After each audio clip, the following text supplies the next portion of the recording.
Regarding the most high-profile hacking cases from 2007 to 2014, the dark hotel virus infiltrated top hotels in Japan, China, Korea, and Russia, stealing compromising information from the phones of anyone connecting to the local Wi-Fi, including top company managers and politicians. In the 2010s, there were scandalous data leaks from Twitter and iCloud, affecting celebrities like Avril Lavigne, Kim Kardashian, Scarlett Johansson, and dozens of others. The infamous Jonathan James, at the age of 15, intercepted the official correspondence of the U.S. Department of Defense and later gained access to NASA's software code responsible for life support on the ISS, causing nearly $2 million in damage. After being caught, he couldn't cope with the stress and ended his life by shooting himself. Then, there was the legendary Kevin Mitnick, who hacked everything from his university days.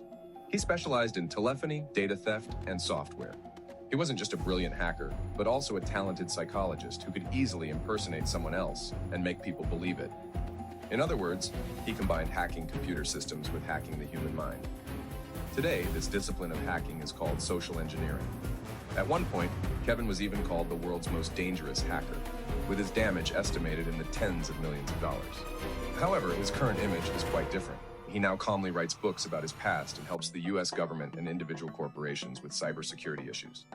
But all these very specific individuals, however, the main future of hacking is anonymity, so the faces of most hackers are simply unknown to us. Or they hide under the aegis of certain groups, such as Anonymous.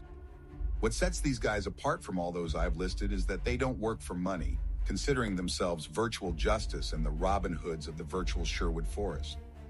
They are also internet stars with their own Twitter and YouTube channels, blocking child pornography sites, organizing DDoS attacks on Scientology, leaking secret data to expose, in their view, wrongdoers, protecting internet pirates from copyright prosecution, and fighting for the ecology of the Arctic shelf.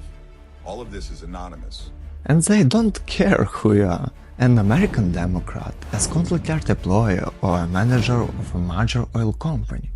If you have skeletons in your closet, they will gladly expose them to the world. But perhaps the most extensive hack in history is attributed to none other than Russian hackers, at least according to American intelligence agencies. And they have reasons to believe so because the virus was called Petya, a ransomware virus that encrypted important files on computers and then demanded money for their decryption. Unlike its predecessors, it was spread among major businesses worldwide, large factories in Australia, cash registers in Ukraine, and even Rosneft.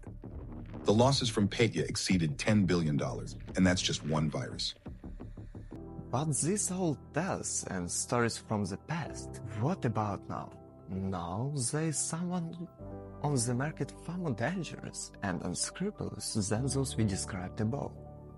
Lazarus Group from North Korea, a solitary country that has lived under the gray fog of communism for nearly a century. The economy there is poor, as the country has been under an iron curtain for decades, and every missile test results in another round of sanctions from the global community. Although the country is small, it is home to 26 million people, and local production is severely insufficient to feed them. But they also need to build communism somehow. This is where strange activities begin, with the tacit approval of the North Korean party. The country is heavily involved in the black export of heroin, counterfeit resources, fake dollars, all sorts of shady deals, and of course, cybercrime. Lazarus Group is a highly professional cyber army of about 5,000 specialists working under the wings of the intelligence services.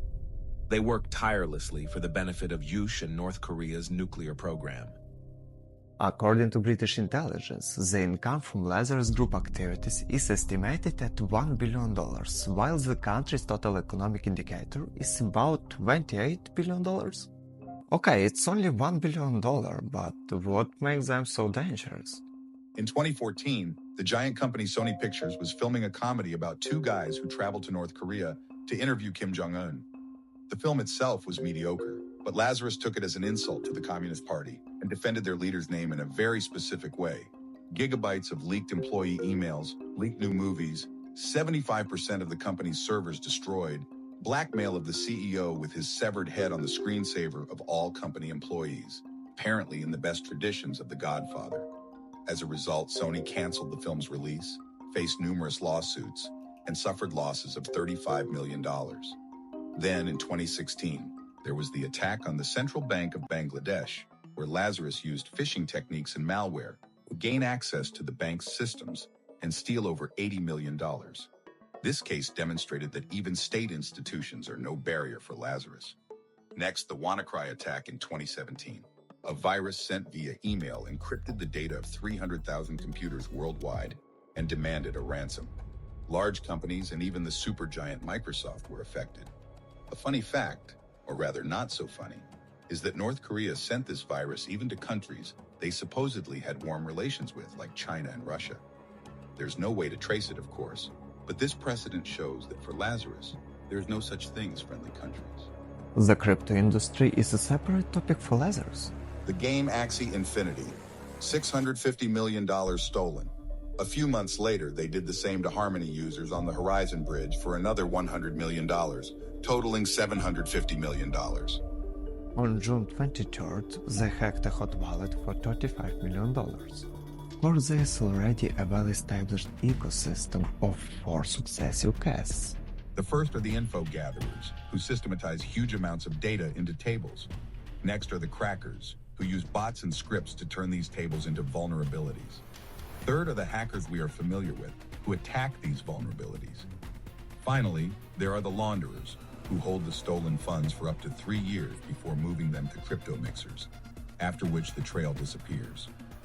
But the crypto industry is just one tasty morsel in the digital confectionery called the internet. This is a potential treat for a hacker.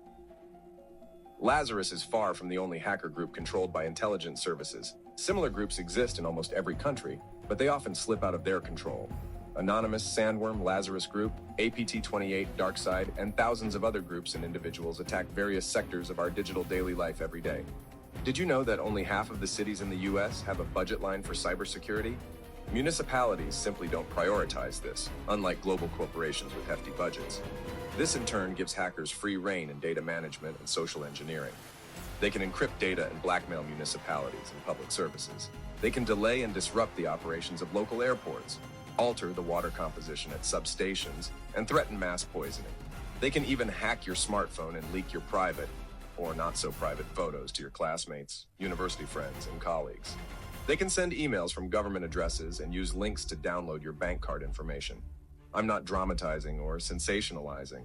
I'm just telling you what has already happened. What comes next is yet to be seen. Yes, security systems are improving, but Hacking today isn't just about working with code and exploits. It's a combination of various techniques to penetrate and obtain any kind of information. Hackers use bugs when they can't break into a system through traditional means. Be vigilant and cautious.